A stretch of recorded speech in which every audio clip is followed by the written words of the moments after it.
Hello students, today we will start our next chapter of history, the making of a global world। इस chapter में हम पढ़ेंगे कि जो हमारा पूरा का पूरा वर्ल्ड है वो कैसे इंटरलिंक हुआ, उसमें किस तरह से ट्रेड हुआ, मतलब कि जो कल्चर है वो कैसे इंटरचेंज हुए, और साथ ही साथ जो डिजीज़ थी वो भी कैसे इंटरचेंज हुई, डिजीज़ कैसे फैली एक कंट्री से दूसरी कंट्री के अंदर। तो हम अपना स्टार्ट करते हैं topic the making of a global world. First topic है हमारा द प्री मॉडर्न वर्ल्ड, बल्कि आधुनिक युग से पहले क्या था। जैसा कि हम ग्लोबलाइजेशन की बात करते हैं तो हम एक ऐसी इकोनॉमिक सिस्टम की बात कर रहे हैं जो पिछले 50 सालों से क्या है हमारे सामने दिखाई दे रहा है, हमारे सामने आया है। अब ये जो हमारा ये ग्लोबल वर्ल्ड है जो ये बना है, इसके पीछे काफ़ी क्या है लॉन्ग हिस्ट्री है। उसमें इंक्लूड किया गया है trade, migration, people of search of work, the movement of capital और मच एल्स, मतलब कि काफ़ी कुछ और भी है जिसका जो हिस्ट्री है काफ़ी लॉन्ग रही है। जो ये कनेक्शन है ये सारे के सारे जो ड्रामेटिक दिखाया गया है, और जो विजुअल साइंस भी है जिसने ग्लोबलाइजेशन ग्लोबल को क्या कर दिया है, इंटरकनेक्टेड कर दिया है एक दूसरे के साथ, जिस वर्ल्ड में आज हम रह रहे हैं।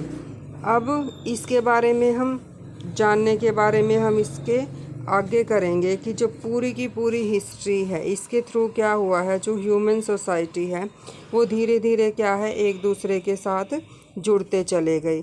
जो हमारा एंशियंट टाइम था उसमें जो ट्रैवलर्स थे, ट्रेडर्स थे, और जो प्रीस्ट थे, जो पिल्ग्रिम थे, वो हमेशा ही ट्रैवल करते रहे हैं लॉन्ग डिस्टेंसेस को। वो किस लिए? नॉलेज के लिए, अपॉर्चुनिटीज़ के लिए और स्पिरिचुअल फुलफिलमेंट के लिए।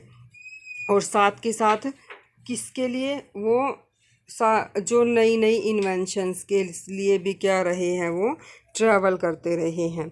अब जो वो ट्रैवल करेंगे तो अपने साथ क्या लेके आए? वो गुड्स लेके गए, money, values, skills, ideas, invention, germs and disease, इस तरह की भी क्या है वो साथ के साथ लेकर चलते रहे हैं। जो हमारा 3000 जो BCE है, इससे जो हमारा कोस्टल एरिया था, जो हमारा जिसको हम क्या बोलते थे, इंडस वैली बोलते थे, जहाँ पे सिविलाइजेशन हुआ, जिसको आज हम क्या बोलते हैं, वेस्ट एशिया बोलते हैं। अब काफ़ी सारे क्या है जो देखा जाए तो हमारा जो पश्चिमी था, जो पश्चिमी एशिया है पूरा का पूरा, अब ये जुड़ा हुआ है हमारे कोस्टल एरिया के साथ में। और साथ के साथ जो मालदीव है हमारा, वो भी क्या है एक दूसरे के साथ में हज़ारों सालों पहले जुड़ा हुआ है। किसके साथ जुड़ा हुआ था? वो चीन के साथ में। अब जो ट्रेड होता था वो किस में होता था? कौड़ीज, मतलब कि कौड़ी बोलते थे, मतलब कि जिसको पैसा बोला जाता है, या फिर समुद्र से जो शेल्स निकलते थे उसको क्या किया जाता था, करेंसी के लिए इस्तेमाल किया जाता था। अब जो ये मालदीव फाउंड किया गया, ये कब? मतलब कि चाइना और ईस्ट अफ्रीका के बीच में इसको क्या किया गया, फाउंड किया गया, जहाँ पे क्या हो रहा है, ट्रेड होता रहा है। अब ये काफ़ी ये जो लॉन्ग डिस्टेंसेस था, जब ये स्प्रेड हुआ तो डिजीज़ भी क्या थी अपने साथ, डिजीज़ भी लेके आया, जर्म्स भी लेके आया। और इसके बारे में हम अगर ट्रेस करते हैं, पता करते हैं, तो ये 17वीं सेंचुरी तक क्या था, ये इसका क्या था, ये मिलता रहा है। मतलब कि डिजीज़ के बारे में हमें पता चलता रहा है कि किस तरह से क्या है एक दूसरे के साथ ये कैसे 7वीं सेंचुरी में एक दूसरे के साथ ये कैसे कनेक्ट हुए हैं, और ये जम्स कैसे कैरी करके आए हैं। अब जो 13वीं सेंचुरी थी ये भी क्या थी, एक ऐसी अनमिस्टेकेबल लिंक बन गया था, जिसका जो प्रसार था, वो जो फैलाव था, वो क्या था, साफ साफ दिखाई दे रहा था। अब जो नेक्स्ट टॉपिक है हमारा सिल्क रूट। अब ये सिल्क रूट के थ्रू क्यों कनेक्टेड थे? क्योंकि क्या किया जाता था, सिल्क का ट्रेड किया जाता था, इसी वजह से इनको सिल्क रूट का नाम दिया गया था। और जो सिल्क रूट है ये गुड एग्जाम्पल था हमारे किसका, जो प्री मॉडर्न वर्ल्ड का, जिसके अंदर ट्रेड किया जाता था और साथ के साथ जो कल्चरल लिंक थे वो भी बनते चले गए थे। अब जो ये सिल्क रूट्स थे ये क्या थी, इनकी काफ़ी सारी इम्पोर्टेंस थी। किस लिए थी? जो वेस्ट बाउंड जो चाइनीज सिल्क कार्गोज थे, जो सिल्क कार्गोज थे और अलोंग दिस रूट, मतलब कि इसके थ्रू क्या किया जाता था कि जो सिल्क के अंदर जो कार्गोज भेजे जाते थे, मतलब कि डिब्बे जिसमें पैक होता था, बड़े बड़े ट्रेन के होते हैं जैसे, उसमें क्या किया जाता था, सिल्क भेजा जाता था, जिसके थ्रू क्या किया जाता था, ट्रेड किया जाता था। अब जो हिस्टोरियंस ने आइडेंटिफाई किया है जो सिल्क रूट को, किसके थ्रू? लैंड और बाय सी, मतलब कि सी के थ्रू भी हुआ है और ये लैंड के थ्रू भी हुआ है। अब साथ के साथ उन्होंने क्या किया है, इन जो ये रूट ट्रेड हुआ है लैंड और सी से, इन्होंने एक दूसरे को क्या कर दिया है, जोड़ दिया है, एशिया को, और साथ के साथ एशिया के साथ यूरोप को और नदरन अफ्रीका को क्या किया है, ट्रेड के थ्रू जोड़ दिया है। अब हम देखते हैं कि जो क्रिश्चियन ईरा था, जो क्रिश्चियन ईरा है हमारा, उसके अंदर क्या था, सारा का सारा हम जो हमारी 15वीं सेंचुरी के अंदर था उसमें काफ़ी सारा एग्जिस्टेंस हुआ है। बल्कि यहाँ से क्या हुआ, काफ़ी सारे लोगों ने क्या किया है, ट्रेड भी किया है, और साथ के साथ ये रूट थे जो उस टाइम क्या थे, एग्जिस्टेंस में थे। अब साथ के साथ क्या थी, लेकिन जो चाइनीज़ पोल्ट्री थी वो भी ट्रैवल की जाती थी इन रूट के थ्रू में, और साथ के साथ जो टेक्सटाइल स्पाइसेस वो कहाँ से किए जाते थे, इंडिया से एक दूसरे भागों में पहुँचते थे। अब साथ के साथ उसके साथ प्रीसियस मेटल भी था, वो भी वापस आया था, कैसे गोल्ड और सिल्वर था, उसका भी फ्लो होता था यूरोप टू एशिया के अंदर। जो ट्रेड और कल्चर थे वो ऑलवेज क्या थे, साथ के साथ ही चलते थे। जो क्रिश्चियन मिशनरीज थी उन्होंने भी ट्रैवल करने का सोचा कि वो ट्रैवल करेंगे, एशिया में आते थे, और जो मुस्लिम प्रीचर्स थे फ्यू सेंचुरीज लेटर वो भी क्या थे, अपने जो धर्म को फैलाने के लिए क्या थे, एशिया में आए थे। कुछ क्या थे, जो बुद्धिज़्म था वो भी एमर्ज हुआ, वो स्प्रेड हुआ ईस्टर्न इंडिया के अंदर, उसकी भी सेवरल अलग अलग डायरेक्शन थी, जहाँ पे क्या हो गया था, वो सिल्क रूट के थ्रू फैल चुका था जो हमारा बुद्धिज़्म है। अब जो नेक्स्ट है हमारा, अब जो फूड ट्रैवल्स स्पेगेटी और आलू पोटैटो। अब जो फूड है काफ़ी सारे, जब इन्होंने ट्रैवल किया, जो ट्रेडर्स थे या फिर कोई कुछ भी थे, तो अपने साथ में क्या लेके आए थे, वो फूड तो लेके ही ले आएंगे, साथ के साथ कल्चर भी लेके आएंगे। इस तरह के काफ़ी एग्जांपल्स है कि किस तरह के फूड एक देश से दूसरे देश में आए और किस तरह से जो कल्चर है उनका एक्सचेंज हुआ। और जो ट्रेडर्स थे, जो ट्रैवलर्स थे, उन्होंने क्या किया, अलग अलग तरह की क्रॉप को इंट्रोड्यूस किया। जहाँ भी वो लैंड पे ट्रैवल करते थे, जो इनके बीज थे वो बो देते थे वहीं पे, मतलब जिस तरह से वहाँ पे क्या हो जाती थी, नई तरह की फसलें ग्रो होती थी। अब जो even ready food stuff, ready मतलब कि जो झटपट क्या हो जाता था, तैयार हो जाता था, इस तरह के भी क्या है, सामान सामने आए हैं, मतलब कि जो फसलें थी और या फिर जो खाद्य फूड थे जिसको हम खा सकते थे और जल्दी से क्या हो जाता था, वो तैयार हो जाता था। अब एग्ज़ाम्पल लेते हैं हम स्पेगेटी और नूडल्स का। ये विश्वास करते हैं कि जो नूडल्स है वो कहाँ से ट्रैवल हुए हैं, चाइना से, और चाइना वेस्ट से आए हैं, वेस्ट चाइना से, और क्या बन गए वहाँ पे, स्पेगेटी बन गए, बल्कि वेस्ट से आए थे और वो चाइना में आके क्या बन गए थे, वो स्पेगेटी बन गए थे, बल्कि वेस्ट चाइना से आए थे। और साथ के साथ जो अरब ट्रेडर्स थे वो अपने साथ क्या लेके आए थे, पास्ता लेके आए थे। अब पास्ता कहाँ पे पहुँचा, सिसिली में पहुँचा, जो आइलैंड है एक इटली का छोटा सा आइलैंड है। अब साथ के साथ कुछ और फूड भी है जिसके बारे में जापान और इंडिया क्या थे, पहले से ही जानते थे, लेकिन उनका जो मेन ओरिज़न था वो उसके बारे में नहीं जानते थे कि ये कैसे आए होंगे। अब बल्कि इंडिया में और जापान में भी कई तरह के फूड थे जिसके बारे में वो जानते तो थे कि इंडिया में ही है और जापान में है, लेकिन उसके जो ओरिज़न था वो नहीं जानते थे कि ओरिज़न कैसे हुआ। अब साथ के साथ इन्हीं के अकॉर्डिंग गैस किया जाता है, जो पॉसिबिलिटीज़ लगाई जाती है कि जो ये लॉन्ग डिस्टेंस किया था, जो कल्चर का जो कांटेक्ट था, इन्हीं के थ्रू क्या है, ये ये भी इनका जो क्या हुआ होगा सामने आए होंगे। इस तरह के फूड थे जो इंडिया में और जापान में थे। कुछ कॉमन फूड भी थे जैसे पोटैटो, सोया, ग्राउंडनट्स, मेज, टोमेटो, चिली, स्वीट पोटैटोज। ये भी क्या थे जो हमारे जो एनेस्टर्स थे वो जानते ही नहीं थे इनके बारे में 5 सेंचुरी एगो, और वो भी क्या थे हमारे सामने आए थे इन रूट्स के इंटरलिंक होने के बाद। साथ के साथ कुछ फूड भी इंट्रोड्यूस हुए थे किसमें, यूरोप और एशिया में। आफ्टर कब हुए थे, क्रिस्टोफर कोलंबस जब हुआ था। अब उसने क्या किया, क्रिस्टोफर कोलंबस ने एक एक्सीडेंटली डिस्कवर्ड किया एक वास्ट कॉन्टिनेंट को, और लेटर उसका नाम क्या जाना जाता है, आप अमेरिका के नाम से बोलते हो। अब उसने क्या डिसाइड किया कि उसको कौन कौन से नाम दिए, डिस्क्राइब किया, नॉर्थ अमेरिका, साउथ अमेरिका और कैरेबियन। अब ये जो कैरेबियन क्या है, ये एक आइलैंड है। अब ये सारे के सारे जो कॉमन फूड थे, ये जो इंडिया इसके अंदर आए थे अमेरिका के अंदर, जो वहाँ के जितने भी ओरिजिनल इनहैबिटेंट्स थे, जो कहाँ से आए थे, अमेरिकन इंडियन से आए थे, इंडिया से, तो उनको अमेरिकन इंडियंस का क्या दिया गया, नाम दिया गया। कुछ टाइम पहले जो अलग अलग तरह की क्रॉप्स भी क्या थे, अलग अलग इफ़ेक्ट डालती थी दूसरों की लाइफ के ऊपर। ऐसे ही जो पोटैटो है वो क्या बन चुका था, लोगों की एक तरह से स्टेपल डाइट बन चुका था। वो सस्ता भी था और लोगों की स्टेपल डाइट भी बन चुका था। अब यूरोप के जो पुअर थे उन्होंने भी आलू को क्या करना शुरू कर दिया, उगाना शुरू कर दिया।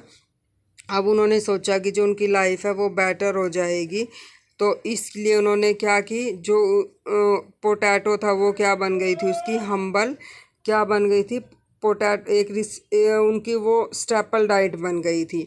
जो आयरलैंड के जो पुअर पीजेंट्स थे वो भी क्या थे, किसके ऊपर डिपेंडेंट थे, पोटैटोज़ के ऊपर थे।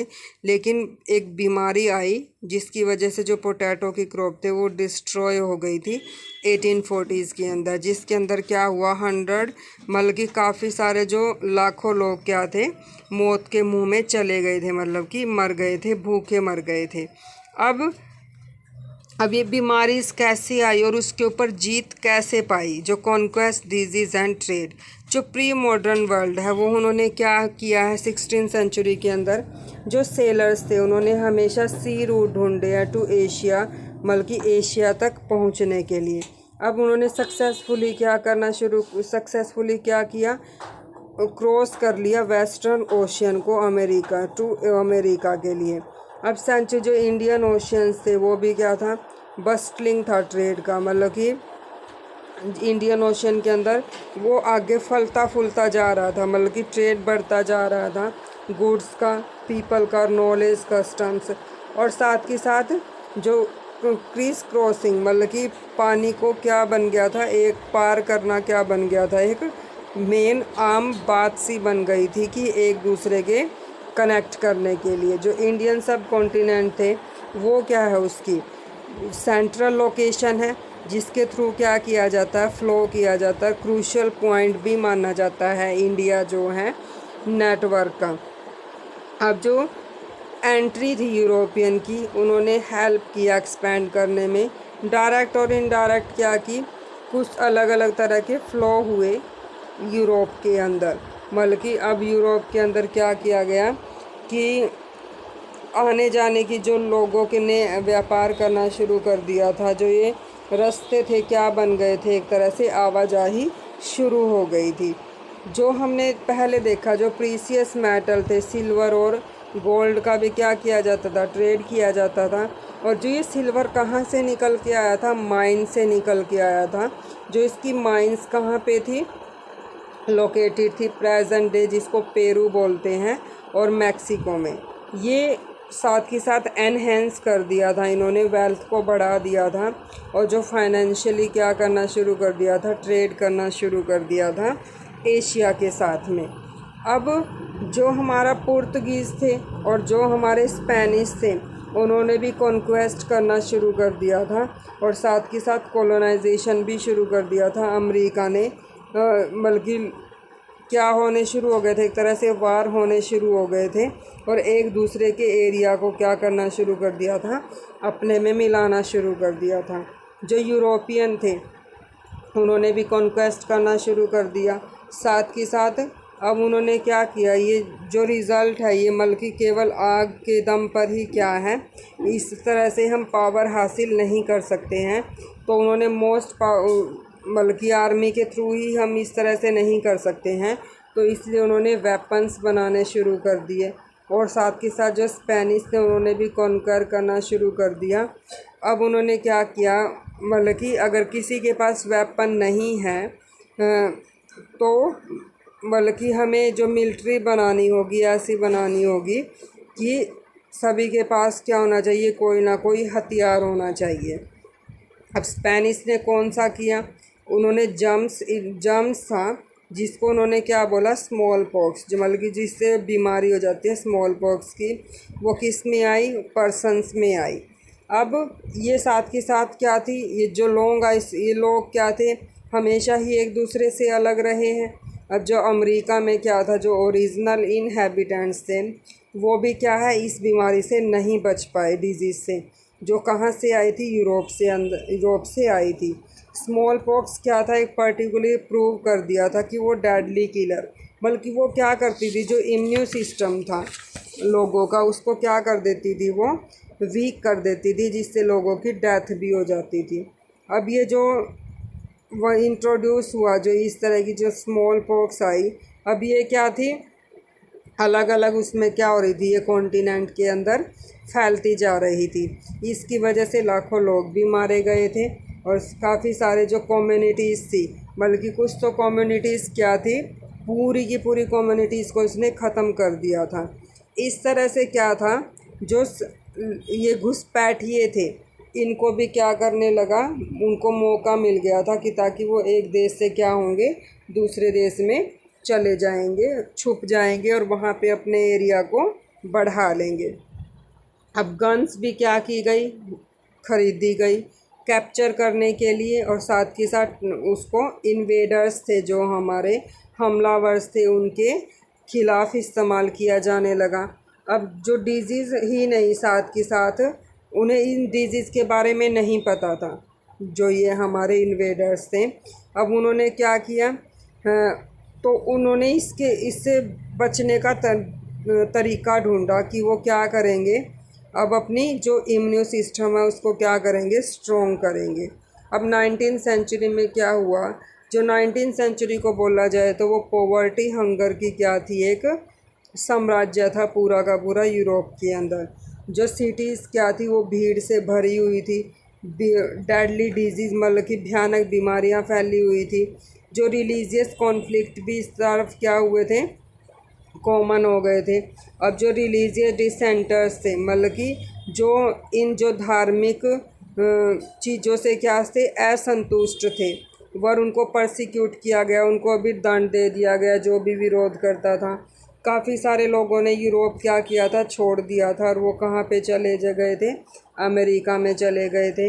जब 18th सेंचुरी में जो प्लांटेशन वर्कर्स थे उनको दासों की तरह क्या किया जाता था, कैप्चर किया जाता था अफ्रीका से, और उनसे क्या करवाया जाता था, कॉटन और शुगर को ग्रो करवाया जाता था, और जिसका ट्रेड कहाँ पे किया जाता था, यूरोपियन मार्केट के अंदर किया जाता था।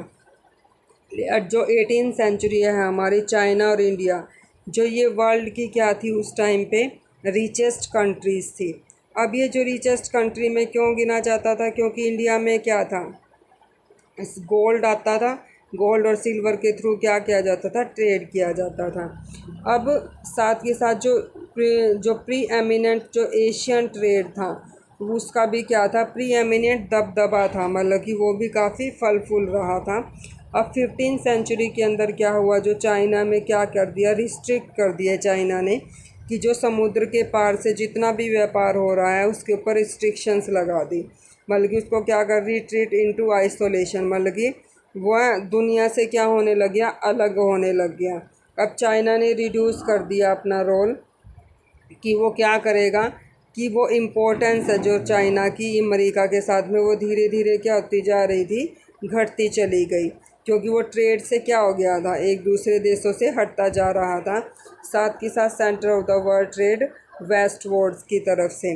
जो यूरोप ने क्या किया था, अब नए तरह के क्या बनाने शुरू कर दिए थे, एमर्स बन गया था centre of the world trade, मतलब कि विश्व जो व्यापार का क्या था, ये एक केंद्र बन गया था। अब जो नेक्स्ट हमारा टॉपिक होगा वो होगा हमारा 19th सेंचुरी। 19th सेंचुरी के बारे में हम पढ़ेंगे, उसमें क्या क्या चेंजेस हुए।